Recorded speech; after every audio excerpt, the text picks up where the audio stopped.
اور یتیموں کو بالغ ہونے تک کام کاج میں مصروف رکھو اور جانچتے رہو،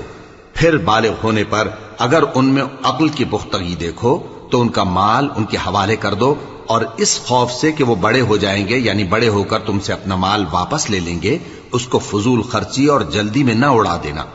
اور جو شخص آسودہ حال ہو اس کو ایسے مال سے قطعی طور پر پرہیز رکھنا چاہیے، اور جو ضرورت مند ہو وہ مناسب طور پر یعنی بقدر خدمت کچھ لے لے، اور جب ان کا مال ان کے حوالے کرنے لگو تو گواہ کر لیا کرو، اور حقیقت میں تو اللہ ہی گواہ اور حساب لینے والا کافی ہے۔ جو مال ماں باپ اور رشتہ دار چھوڑ مریں، تھوڑا ہو یا بہت، اس میں مردوں کا بھی حصہ ہے اور عورتوں کا بھی، یہ حصے اللہ کے مقرر کیے ہوئے ہیں۔ اور جب میراث کی تقسیم کے وقت غیر وارث رشتہ دار اور یتیم اور نادار لوگ آ جائیں تو ان کو بھی اس میں سے کچھ دے دو، اور ان سے معقول بات کہو۔